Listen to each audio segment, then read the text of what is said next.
I don't feel good, and I don't want to people. And I don't know why I don't feel good. It doesn't make any fucking sense.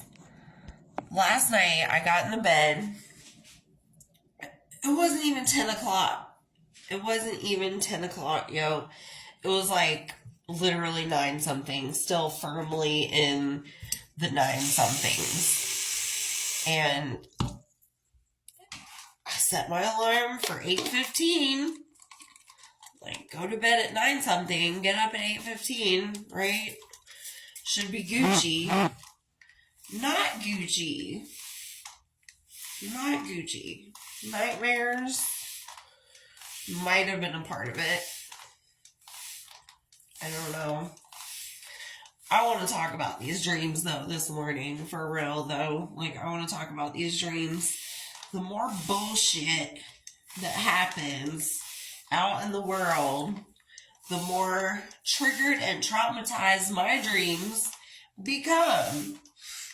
And most of the time, y'all, like, I partake heavily in the gardening. And a lot of times, like, I don't remember my dreams because of the gardening.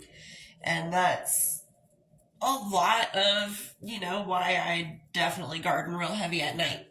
Because I want that. Like, I don't want to remember the dreams. I know you gotta. I know you're supposed to dream as part of the process.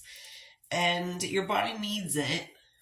But I hate it. I hate it. I hate going to sleep and spending time with people who tortured me.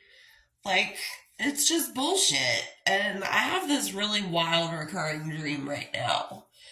I was in a very, very abusive marriage for like, I don't know, we were together for almost 10 years, married for like 7. But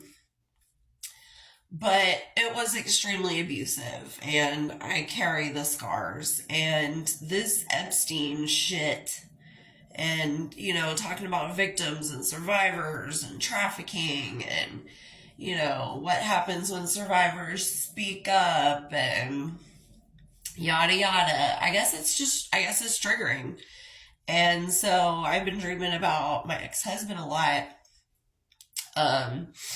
But it's like this recurring situation. The dream has become where I am in his house and I'm finding evidence of, well, let's just say things are very meth-tastic. there's obvious evidence of some mething around. Some Methanies and Nathaniels have been visiting this, and that was his bag for a long time, so my brain knows that. And so I'm having this recurring dream where I'm in his house and there's all this evidence of, tweaker activity, and he's not there. I don't ever know where he is, but he's not there. I'm just looking around at his house and all this stuff that, he's clearly died in a bad way, in a bad state. And so I don't know what that means. I think my brain is trying to tell me, hey, bitch, you're over here growing. Like, you're not putting shit up your nose, and you're, pushing through your fears and your anxieties, and you're working through your traumas, and you're going to therapy. And so I guess in my dreams, I just go back to observe that no change has really occurred there. I don't know, maybe that's the message of this dream. I don't know. Every day I do this hair off camera, and every day it just falls right into place. I let you guys watch me one fucking time. What the fuck? I don't know. This will come together eventually. But I'm getting sick to death and damn tired of these dreams.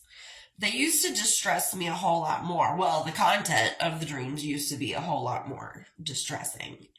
So I don't know. Maybe that means, like, psychologically I'm healing.